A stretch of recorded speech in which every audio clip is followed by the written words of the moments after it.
Hey, everybody. Just making sure the stream is good. All right, cool. Here we go. My hair, too. I get a lot of crap on Twitter about my hair. And it's like, guys, that insult's not working. I like my hair. I get comments on the hair. It's kind of like the shark fin is the signature thing now, so we're keeping it. Half the time it's from guys with no hair in their avatar, which I find that ironic. All right, let's do it.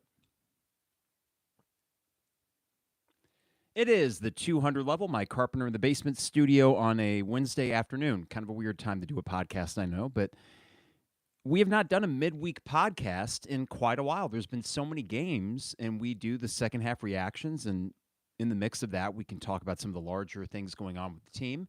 But in this particular case, with a week off, finally we can kind of hit the reset button, talk about what we've seen, and what we hope to happen going forward. And when we do these midweek podcasts, sometimes I try to think of a way to get listener interaction, feedback, comments, things like that. And I was going to ask a question basically, what are you expecting the rest of the year? Or, what would be a successful season? And then the more I thought about it, to the second question, I think we all know a successful year is making a run in March, somehow, some way. And that the answer to the first question about, well, what do you expect this year? I think we all expect this team to win 14, maybe 15 games in the Big Ten. Are they going to win it? Probably not. It would take a lot. And as much as I like this team, they are not to the level of Purdue, though I think they can beat Purdue when they come here in early March.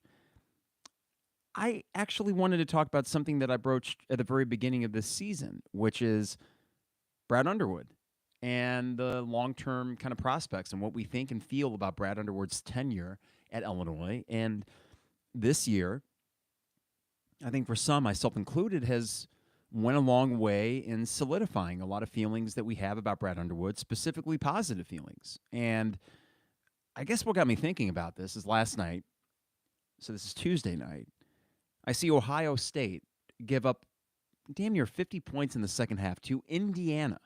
And yes, we had our own issues with Indiana. That was not a very good game by Illinois. But this is a Chris Holtmann Ohio State team that was desperate for a win. They were at home. They had an 18-point lead, and they blew it. He's toast. Chris Holtmann. And I remember as recently as a couple years ago thinking, man, what if they got the right guy? What if they got a better coach than Brad Underwood? I look at Michigan. They can't hold a second-half lead to save their lives.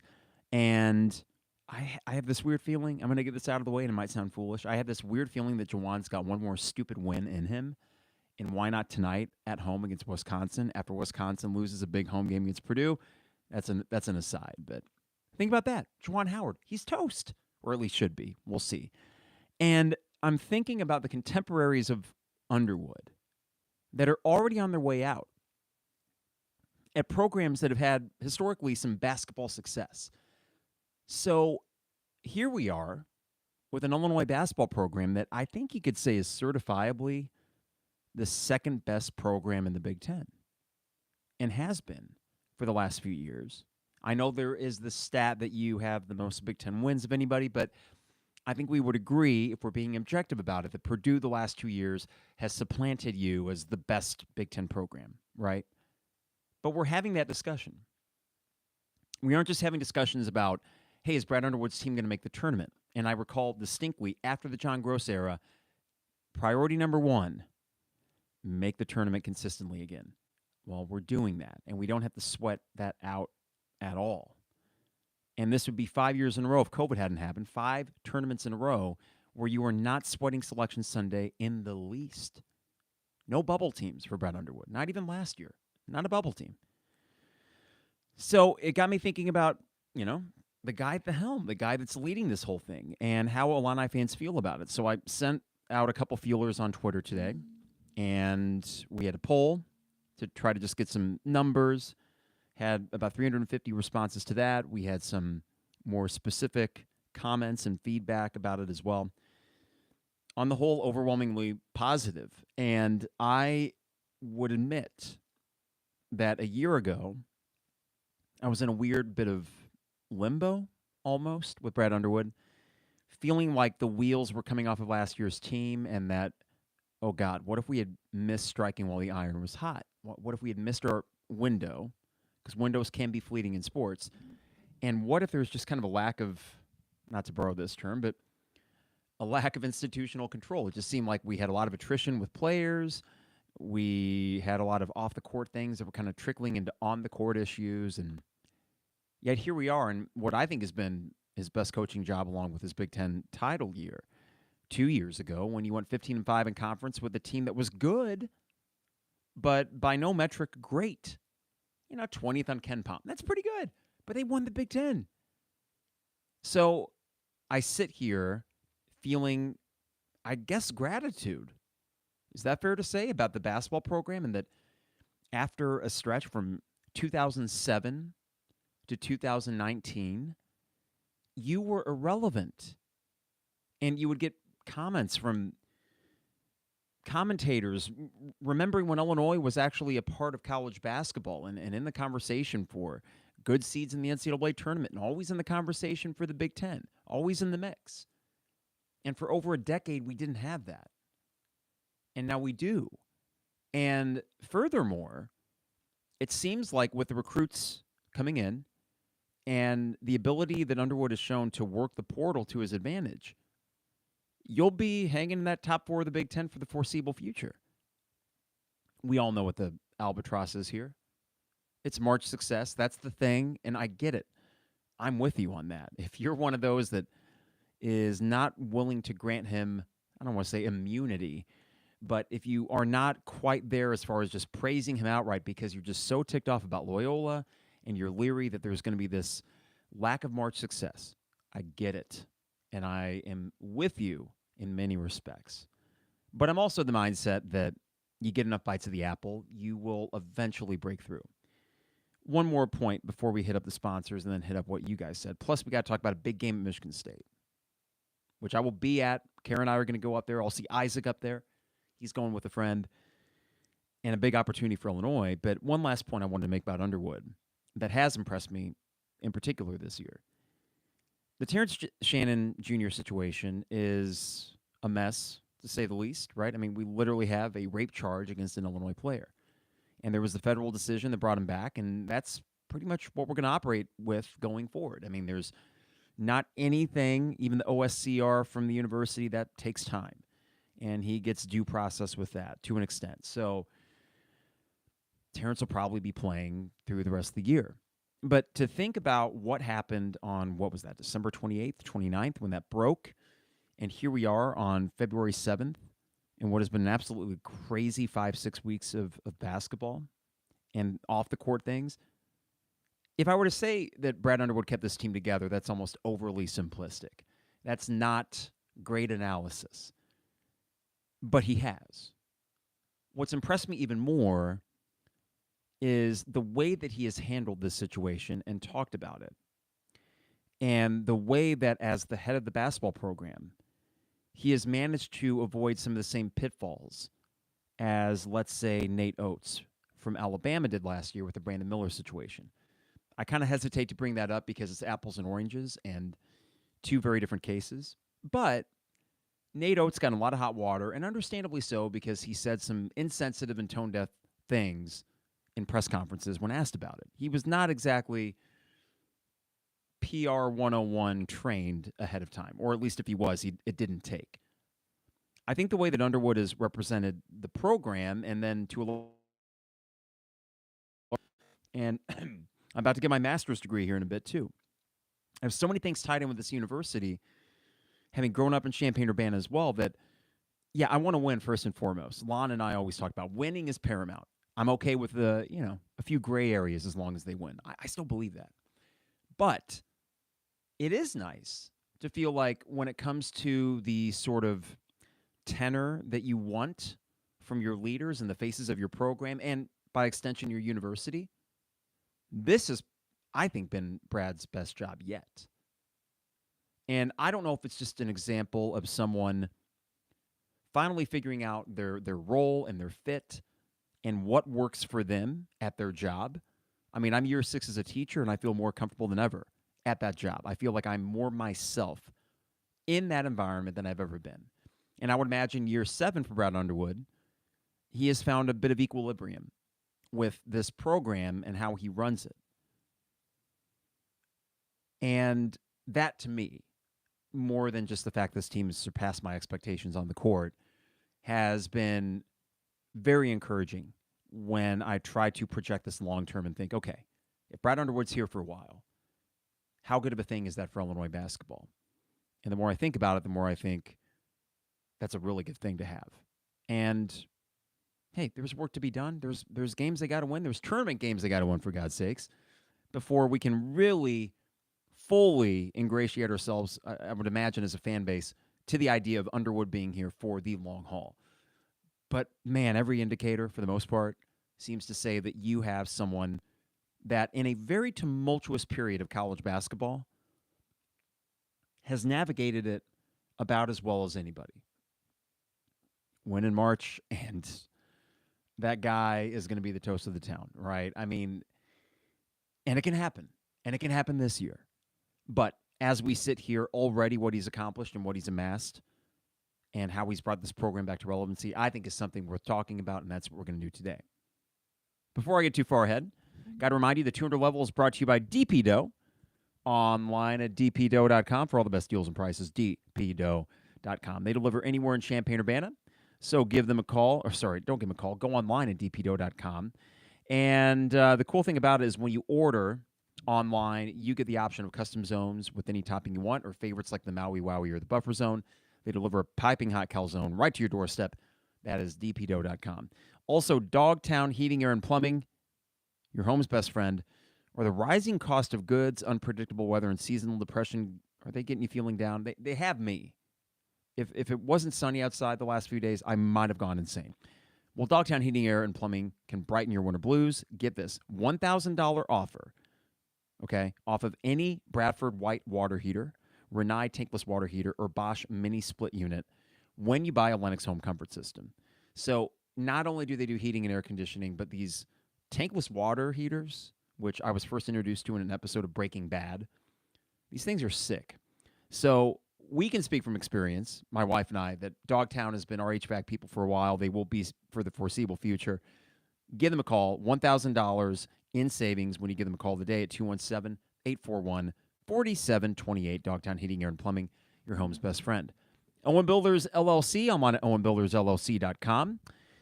Now, if you go online to their website, you're going to see some of their great work, and there is a lot of it to look at. You got home additions, patios, and decks, among other things that they can do, and you can get a free quote by going online to owenbuildersllc.com. And finally, State Farm agent Brian Hansen, online at brianismyguy.com for life, auto, home, business, renters, you name it. Brian is my guy, and he can be your guy as well at brianismyguy.com. One thing I mentioned before is this really cool app that we got for free from State Farm. It's called Ting, T-I-N-G, and it monitors your home electrical system. And for an old 100-year-old home like we have, it's nice to know that you got that extra peace of mind, making sure that one of the things which can cause property damage, and lots of it, fires, home fires, electrical fires. So just one more way that State Farm helps protect your home. That's State Farm agent Brian Hansen, online at brianismyguy.com. Also, Champagne Showers Podcast Network. Appreciate them. Now, there's going to be a pause in the audio of this podcast because my phone, which is also the camera for the feed, I feel like there's a smudge on the camera lens. So I'm just going to go over here and do that. This is live podcasting at its best.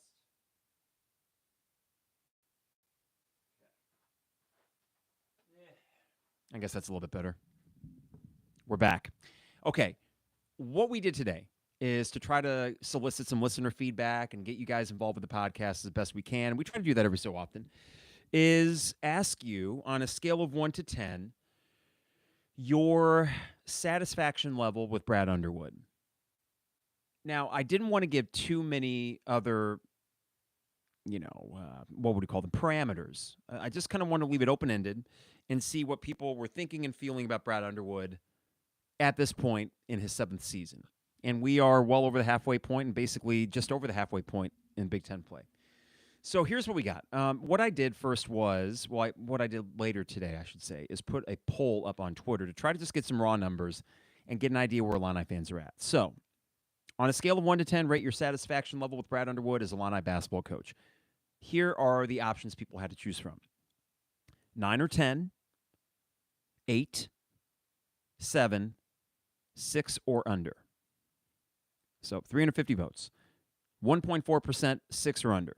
So these people are really probably focusing on, I would guess, in-game coaching issues and also the lack of March success. Okay, fair. I mean, that's why I put the option up there. 7, 6.1. 8, 45% of respondents said an 8 on a scale of 1 to 10. 47.4% said a 9 or a 10. If you've ever heard the term Q rating before, which is, popularity, his Q rating's pretty high with Illini fans right now in this unscientific poll. Okay. I got to admit, I'm a little bit surprised and thought that 7 or 8, and especially 8, would be by far, in a way, the most picked option. But 9 or 10, I mean, that tells me that people are not just feeling pretty good about Brad Underwood, but they want him to be the guy long term. Okay, so that was the poll that we sent out. Now, earlier in the day, I had opened up the listener mailbag, which we haven't done in about a month, and asked that same question. And then I added a couple of little parameters, I suppose, or follow-ups. Has your scale or rating changed since the start of this basketball season? And what excites and concerns you the most going forward? So, I'll start with mine. I'm at an 8, and I'm at probably a strong 8. Yes, there are in-game things that I worry about sometimes or am concerned about. I thought that, take the Nebraska game, we could nitpick certain things that he did or did not do, the timeouts that he did or did not take, certain rotational things. We can do all that, or not making quick enough adjustments defensively when a guy is going off. It is an advantageous position to be in, where we can nitpick, but also do so with a team that is 17-5, top 10 in KenPom, and come March will be a team that not many others would want to play. That's a good spot to be in. So I want to make sure to balance the valid criticisms and even concerns of Brad Underwood as a coach with the good, right? And I think we can have two hands, right? The good and the bad. But I'm in a solid 8.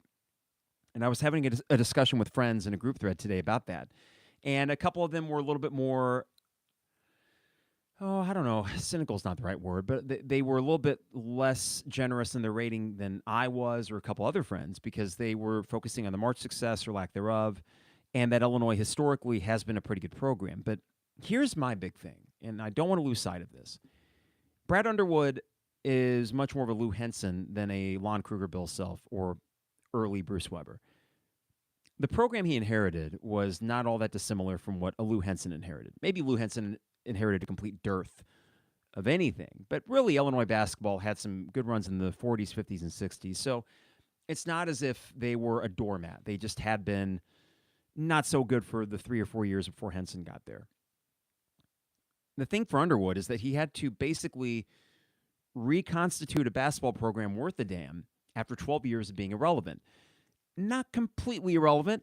John Gross's first team got a lot of love, and they were a lot of fun. He, I think, did a pretty good job coaching that team as far as maximizing aspects of them, right? The one that lost to Miami in the second round. Bruce Weber had the 2-3 year stretch with Dimitri and Mike Davis and Mike Tisdale, and the early years of Brandon Paul and DJ Richardson, where maybe this could work, maybe not. Never quite took, right? Not completely irrelevant, but not relevant in a national conversation. Brad Underwood's been relevant, and Illinois basketball's been relevant in a national conversation now for 5 straight seasons. 2019-20, okay, that was the start of it. 21, 22, 23, 24. 5 in a row. And with the likes of Amores Johnson, and in 2025 getting, Jeremiah Fears, and knowing his ability to attract talent in the portal, and Illinois' substantial NIL bankroll, especially for basketball, I think you should feel good as an Illini fan that he is going to field top 25 caliber teams consistently. Now, I'm at an 8 because of that. I'm at an 8 because he's got two tangible things in the rafters with the Big Ten tournament title and a Big Ten regular season title. And you could argue that you should have been granted that one for 2021. I think you should have.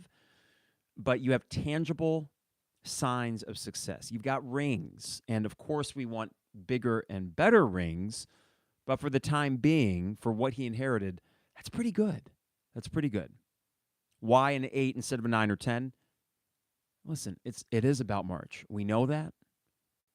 We accept that. It's the best and the worst thing about college basketball, that we take the single elimination tournament that is so fun, but also so crushing for most teams. But as I was thinking about it, we're asking him to get the second weekend, and I think that's a fair thing to ask. We need to see better performances in March. But also I had to remind myself that in my fandom, I can remember 4 trips to the second weekend, 4 total, because I was too young for the 89 team. So I'm not going to use that, even though I was born. I was 3 or 2 going on 3. 01, 02, 04, and 05. 01, 02, 04, 05. Sweet 16. Lon Kruger never did it. Lou Henson didn't do it after 89. Bill Self didn't do it his 3rd year. Bruce Weber didn't do it after his 2nd year. So we can't just say that Brad Underwood is, well, he took Illinois over, he brought them back to relevancy, but he's not having the March success of his predecessors. That's not true. His predecessors weren't having all that much success either, except for Bill Self and early Bruce Weber that was working with Bill Self's players. So just wanted to throw that out there. That's why it's an 8 out of 10. March matters. It matters a lot. But as Illini fans, I also don't want to lose sight of the fact that we don't go to the second weekend all that often. I want to change that. And, do you have a coach that's capable of doing that? I guess that remains to be seen, but I think he is capable of doing that. And it's just about getting enough bites at the apple, which it looks like he will consistently get. Now, before I get to the Twitter responses here, I have a few things in the chat window that'll hit up first. And thank you all for joining me at what is a random time on a Wednesday afternoon, admittedly. Okay, so this is from Chief. More than happy with Brad Underwood. Jeez, you just said BU. I don't say Brandon Underwood. Brad Underwood, give him a 9. Stephen Pearsall said, Underwood is arguably the most successful portal transfer coach at this point. No other coach has the depth and quality of transfers that have been brought in by Illinois.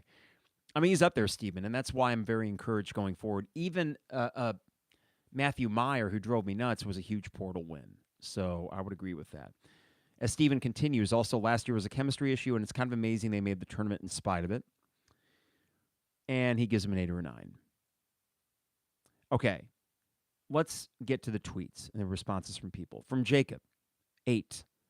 He's lifted this program from the bottom half of the Big Ten to a major player nationally. The in-game coaching leaves a lot to be desired, but the talent will eventually punch us through in March. I tend to agree with this, Jacob. I'm not going to pretend like he's a perfect in-game coach.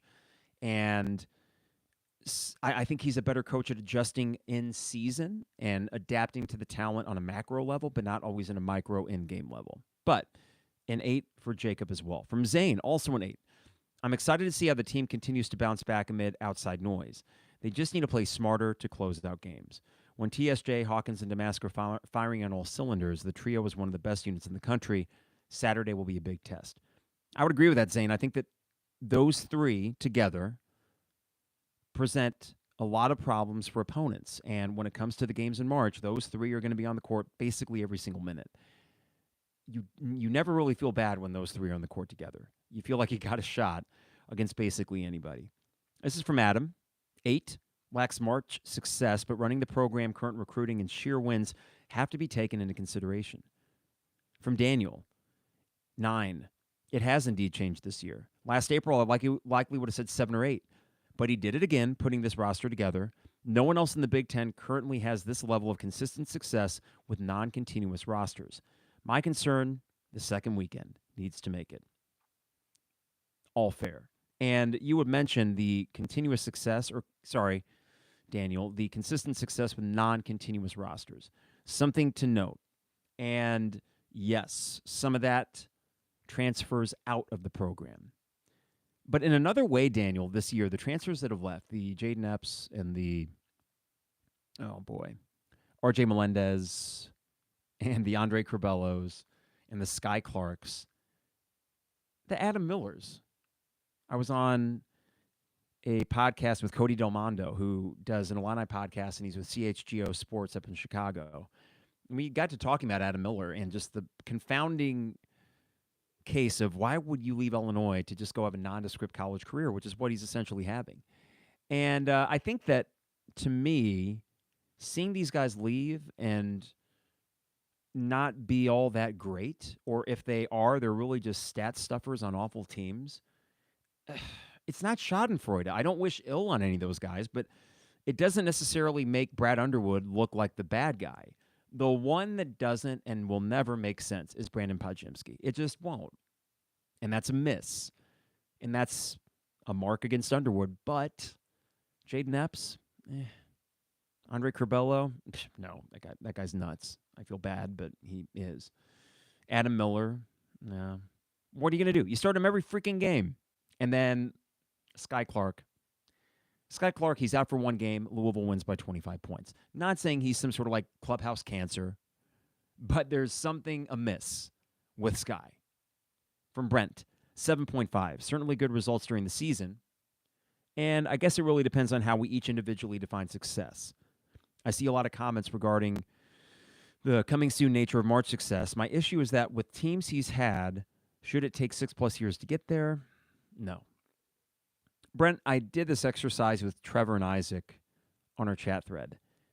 And Trevor was making the point that maybe, other than Loyola, the tournament or lack of success isn't as awful as you would think. Because losing to Houston, let's say in 2022, they were really good. Ken Pom, all the metrics, loved Houston.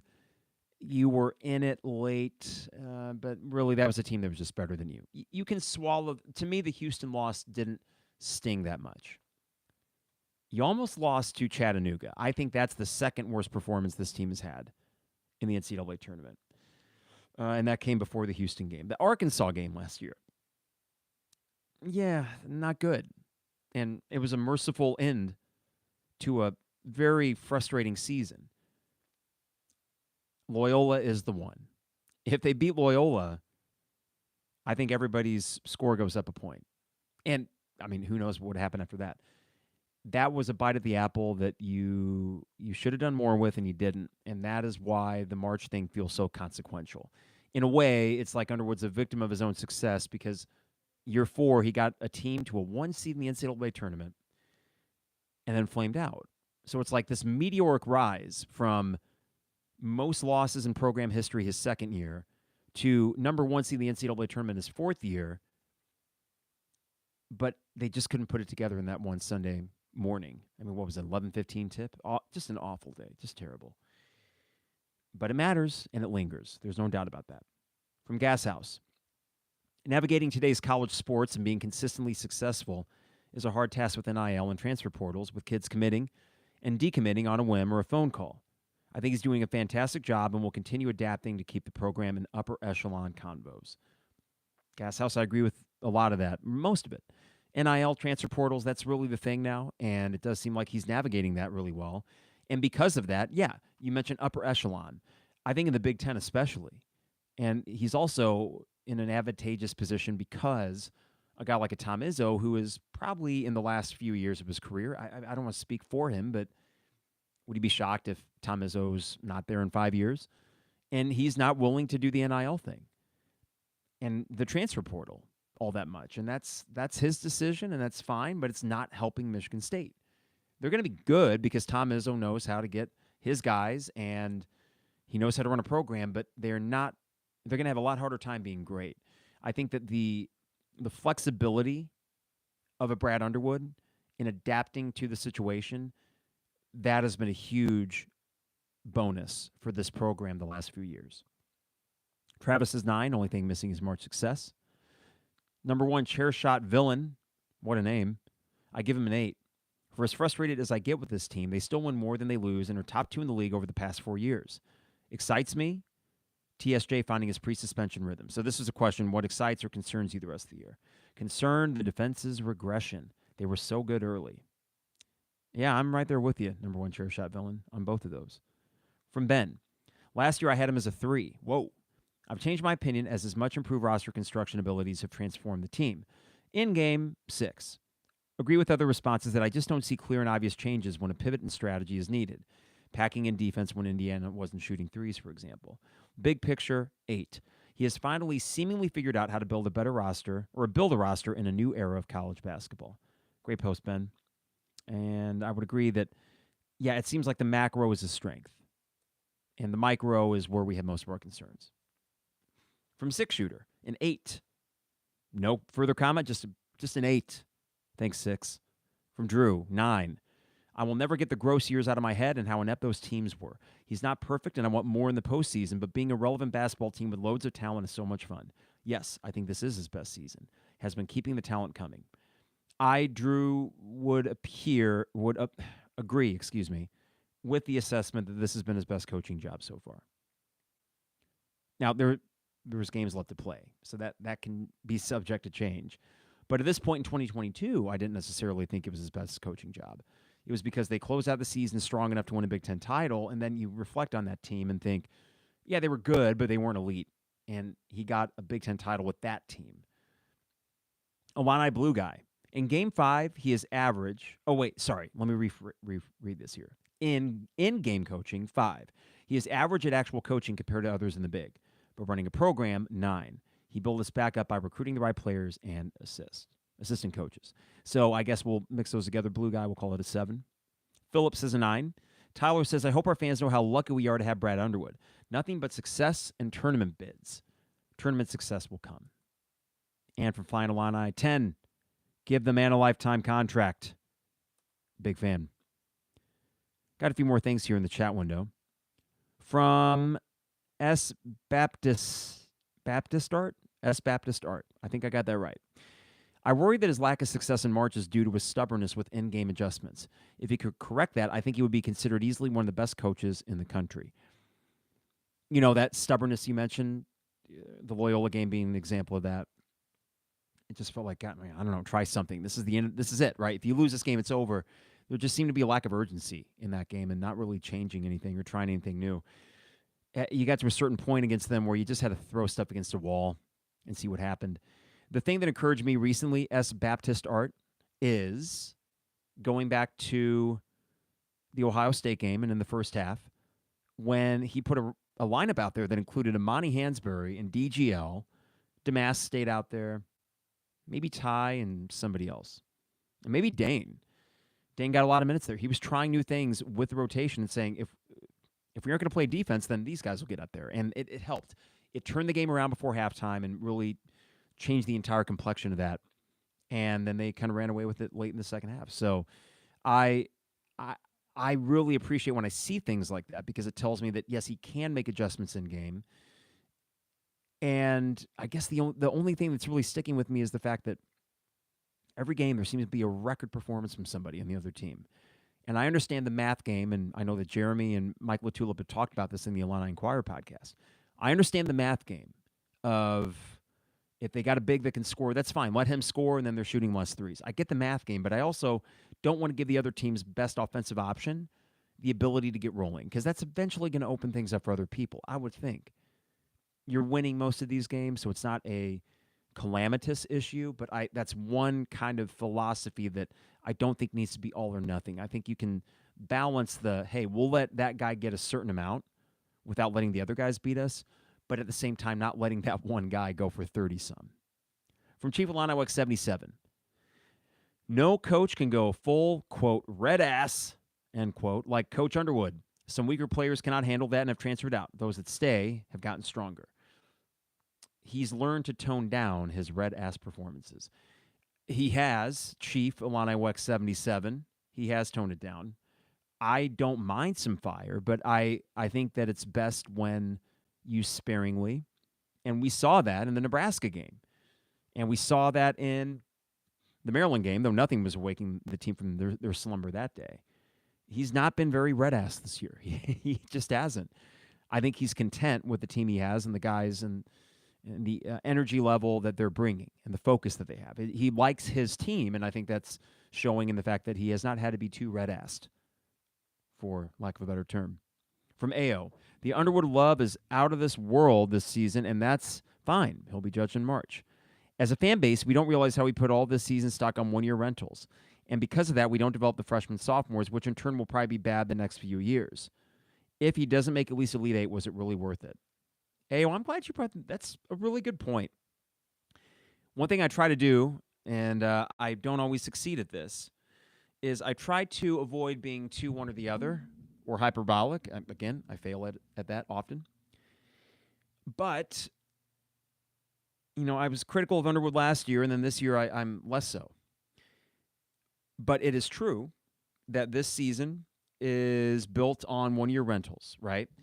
It is true. And that you are potentially sacrificing the development of some of the younger guys because of that. And that could have an adverse effect on next year's roster. That is also true.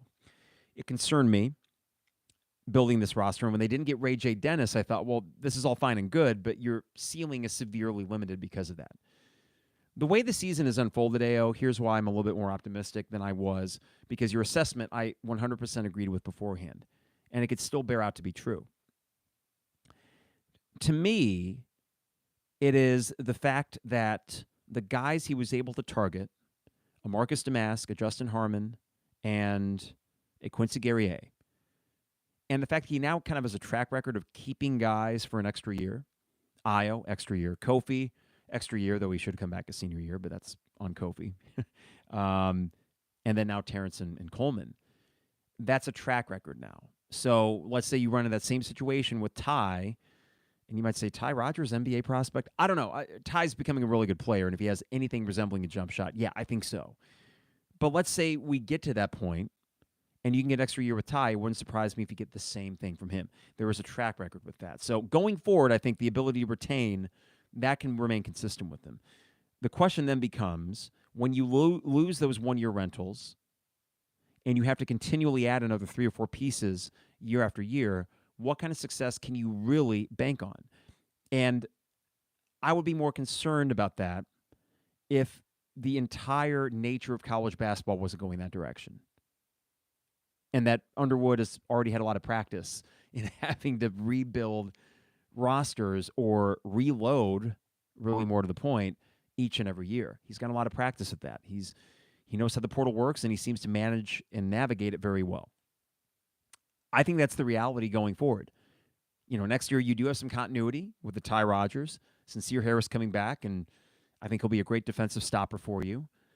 DGL will be, if not the starting point guard, your backup point guard, and I think that we'll feel okay with that as well. Amani Hansberry, if it weren't for the back spasms, he'd be playing this year. He'd be playing a decent amount. And Morris Johnson is a freshman, but yeah, you bet he's going to have to go out. He's going to have to get scores. I think the athletes are there. He's going to have to get scores, and he's going to have to get veteran guys. Can he attract them in here? I think so. Between the NIL and the talent you're going to have already, and the ability to say, hey, we got a lot of talent, we just don't have a lot of scores. That's going to be really attractive for some people. And I also think that this year, the ability to identify, let's say, a Marcus Damask, and identify him early and get it done. That's not a Matthew Myers situation. It'd be one thing if he was only swinging for Matthew Myers and the Ray J. Dennises, the guys that appear in the top 10 transfer portal list every year. If he is, and I would imagine he is, already looking at potential transfers for next year and identifying when that guy hits the market, he's coming here. I bet there's a big board at the Oven right now that has a list of all the guys that they're targeting or ready to target when they get their name out there. I just feel a little less concerned about that than I have before. So, AO, I'm glad you brought up that point because I try not to go one way or the other too much. I am high on Underwood and the prospects of this basketball program, higher than I was last year, which was a major disappointment and raised a few alarms. But I think that on the whole, when you look at his skill set as a coach and what he's good at, it plays well for the college basketball environment that we are in at the moment and for the foreseeable future. This transfer portal thing, the NIL thing, that's not going anywhere. That's the reality. And I'm glad that we have, I'll ask you this question genuinely. for the next 5 years? Would you rather have Tom Izzo in the way he runs a program or Brad Underwood in the way he runs a program? I'm saying that to you all because I wouldn't say it to my wife. She does it as a Spartan. She wouldn't hear that, and I get it because of past success. But let me ask that question again: the next 5 years, who would you rather have running your program given this college basketball environment, Brad Underwood or Tom Izzo? And I would actually venture to say Brad Underwood might be the right answer, given what we've seen the last few years, the continuing emergence of having to use the portal and NIL to attract talent. I think you're going Brad Underwood. And that's not saying he's a better X's and O's coach. That's not saying he's without fault or sometimes glaring flaws that can make you crazy, right? But I think on the whole, if we're talking complete package, he checks most boxes. And I go back to what I said at the beginning of this episode and what I said to some of my friends that were a little bit more or not as up on Underwood as me and a few others. And a lot of you, apparently, according to the poll. I'm grateful for the fact that now Illini basketball seasons matter again. I'm grateful for the fact that I get to go to a Michigan State-Illinois basketball game at the Breslin Center.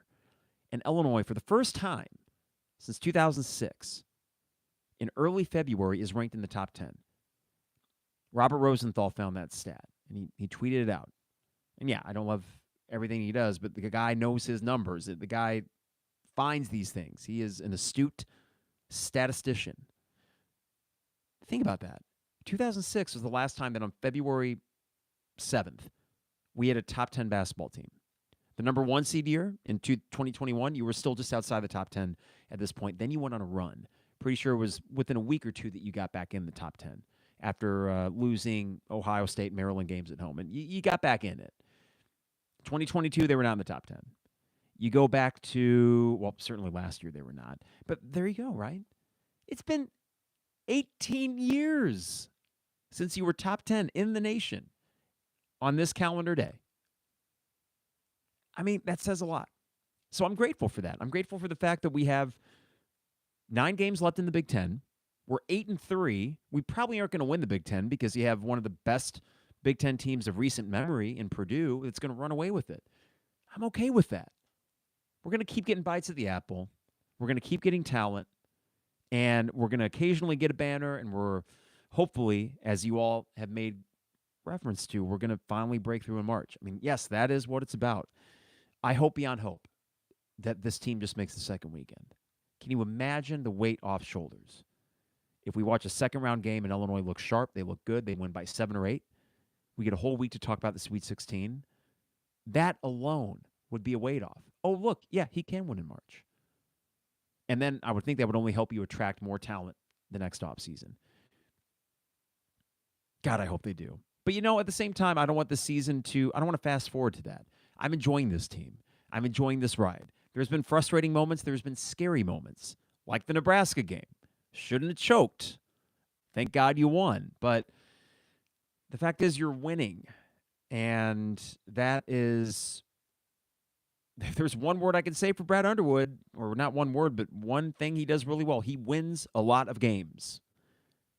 I don't want to take that for granted. I'm not going to take that for granted because, as some of you have noted, we went through the tail end of the Weber era and the Gross years. Never take winning for granted. We're in a good spot. Not perfect, not elite. But as far as the Big Ten is concerned, there's only one program right now that's in better shape than you, and that's Purdue. That's a pretty good place to be. And, hey, by the way, for basketball, yeah, Washington, UCLA, USC, Oregon, no. Yes, football, and do I even bring up football today? Yeah, that's going to be a problem. But basketball, nah, bring them in. Add some wins. Take some nice West Coast trips out to the nice warm weather in California. Even more attractive for you. Hey, guys, we get to go play at Pauley Pavilion in UCLA every so often. Not a bad gig. Real quick, before I lose sight of that, football lost another assistant today. Charlie Boulin goes, or Bolin, whatever, outside linebackers coach, back to the NFL. 4 vacancies right now, or 3 vacancies, and 4 coaches have left since the end of last offseason, or the end of the regular season. I don't like where things are going, And we're going to say that for a longer podcast when basketball season's over, when any of us even really care about football. Now's not really the time for that. But any momentum that you seemingly had, if it's there, it's at a very low murmur. And that's a shame. And maybe that's another reason why I asked the Underwood question today. Hell, a year ago, after losing 4 of your last 5, I still thought Brad Underwood, I wish he was more like Brett Bielema. I still like things Brett Bielema is doing. And I think there are factors at play outside of just Brett Bielema, like the fact that Illinois as a football program doesn't have a lot of cachet, historically or now. But boy, does it feel like a missed opportunity. To Brad Underwood's credit, losing to Loyola, for example, could have been a massive missed opportunity, and all the momentum could have just fizzled. And then you lose your assistant coaches, and then you lose Adam Miller, and then you might lose Kofi Coburn. I mean, that was a scary couple months.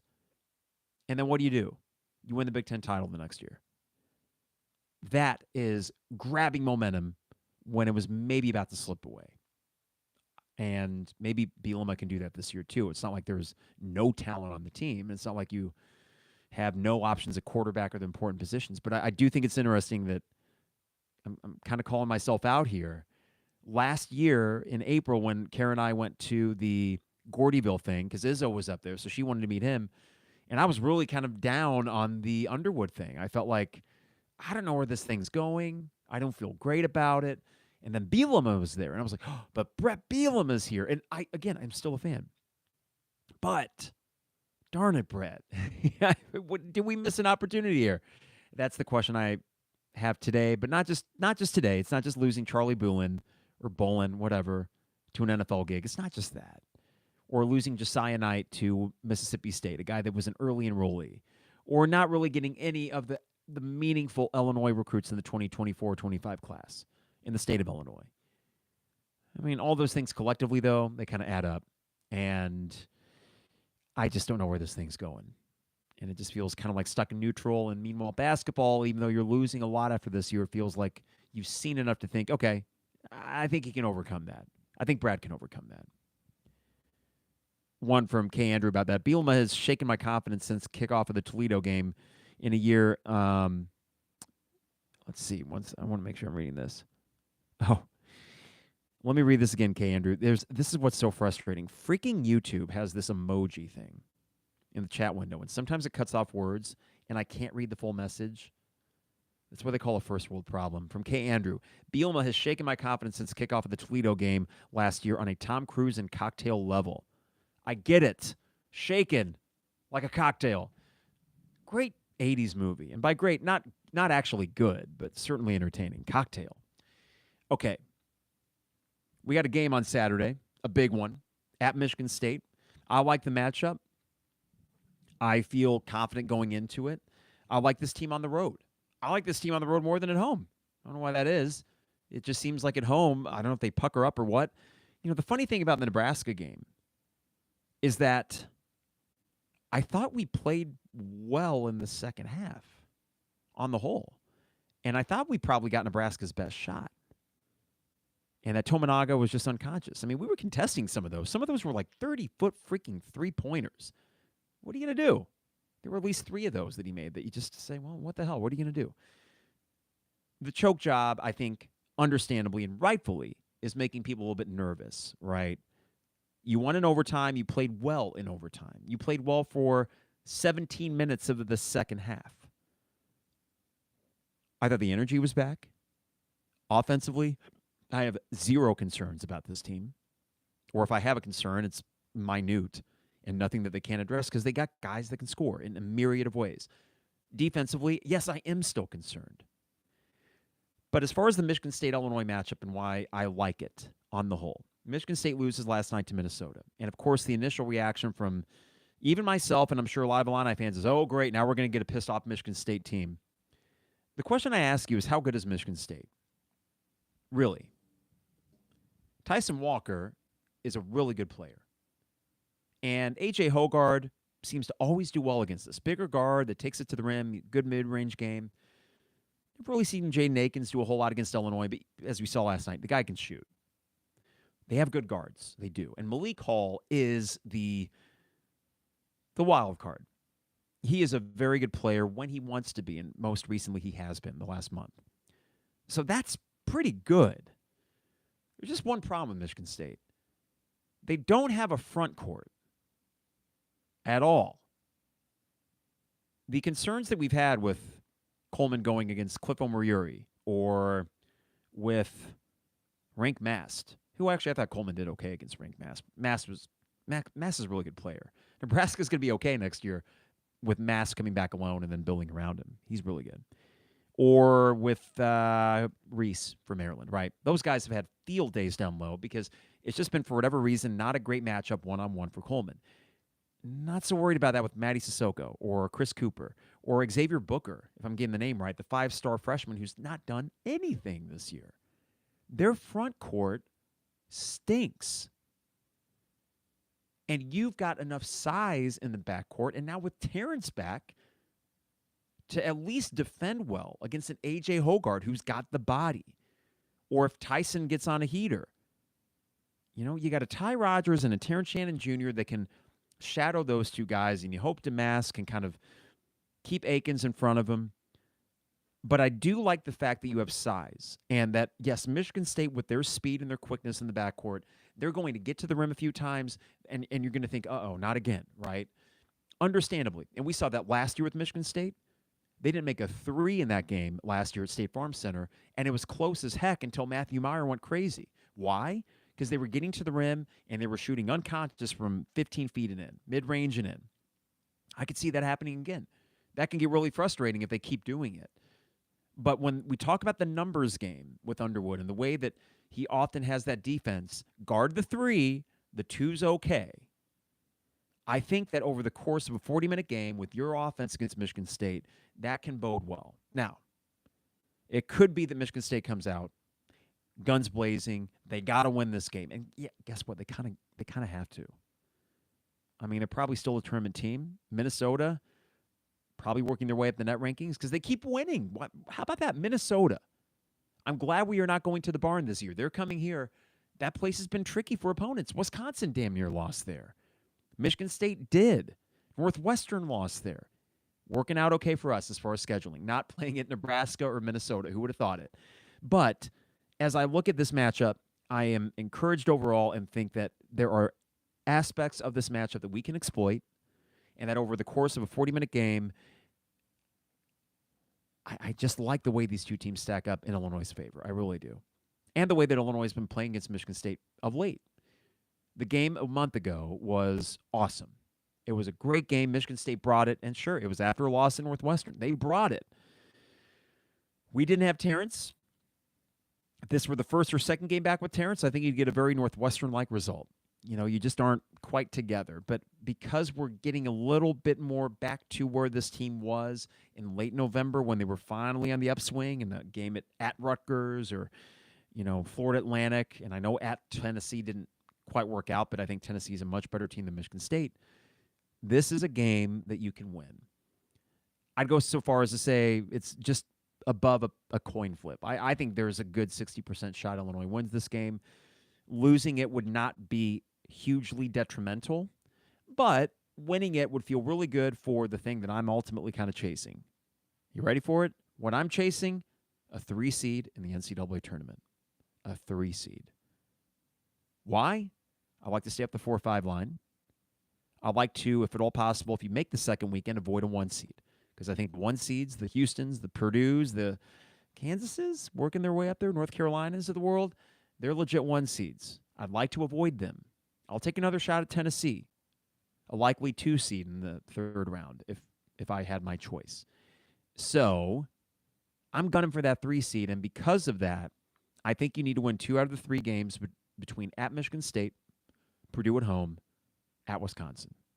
You got to win 2 out of those 3 and not stub your toe too much elsewhere. They do that, I think they move up from the 4 line, even though they're already on the 3 line in some of these bracketology sites. And I'd feel really good about that. It's one of the few quality wins you have left remaining. There's the Big Ten tournament, but how many times have we seen the Big Ten tournament doesn't mean a damn thing in terms of seeding. They got that bracket basically figured out. They're just working on bubble teams. So that is why it's a big game. I hope that afterwards, Karen and I can go out on the town and I'll have that Illini win percolating in the back of my head. But if they don't, it won't be a disaster. But I feel good. I don't know. This Michigan State Illinois matchup has tended to go well for Illinois in the last 3 years after a long period of time where it didn't go well. I mean, you can go back to the pre-COVID year. So 2020, month before COVID happened, you had a big game at against Michigan State at home after the Friday night loss to Maryland. And it was a crazy comeback for Illinois. Kofi makes both free throws. Oh my God, we're going to win. Michigan State gets a putback dunk. Io looks like he completely blows out his knee. Everyone walks out the State Farm Center like a family member died. The next year, the COVID year, where you're playing in front of nobody, Matty Sissoko explodes Io's face. But ever since then, you've won.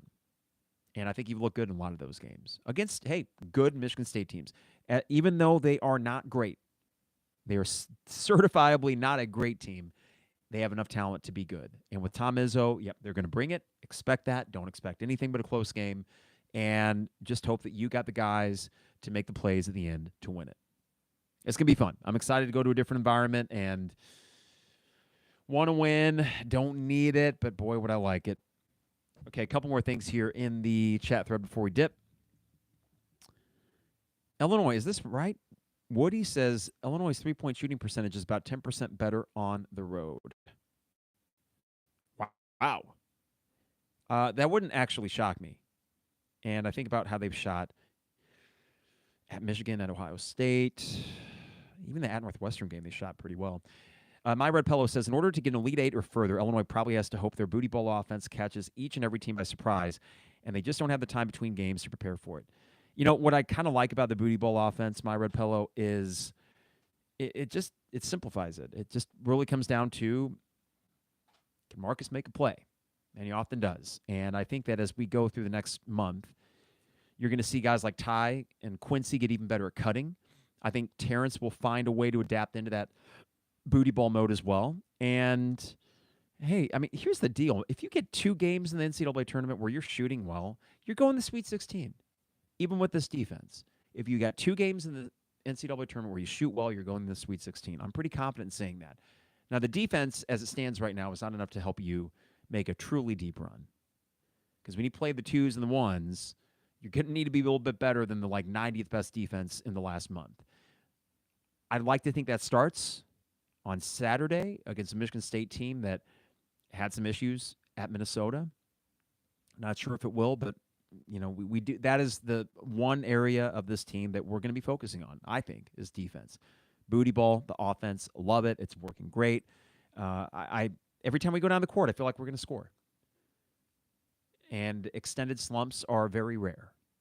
Like the last 3 minutes of that regulation against Nebraska, that was rare. We don't see that very much, and that's a credit to Underwood, but also these players are just really good on offense. So just, match that on defense. Play Ty more. We saw that. That was great to see. I think that they will find their way to mixing and matching lineups that can maximize defense while not losing a thing on offense. All right, one more here from AO. Can we swap Underwood and Painter for March only? Painter needs toughness. Purdue needs toughness in D, and Illinois needs X's and O's on offense so bad. Yeah, those are 2 areas where those coaches are both very strong. I mean, the one thing is I think that Illinois' X's and O's on offense, even though it has been simplified this year, I think Underwood's doing just fine. I appreciate his ability to be flexible based on the talent around him. Defensively, you said Purdue needs toughness in D. Yeah, we got toughness. We don't really have D right now. I don't know. AO, at the end of the day, Matt Painter's a great coach. He has made an Elite Eight. He has made a Sweet 16. I think they'll make a Final Four this year. And I know it's a crapshoot tournament, but this Purdue team, Jesus. Zach Edey was not that good against Wisconsin, and it didn't matter. He was not that good. Braden Smith is a phenomenal point guard.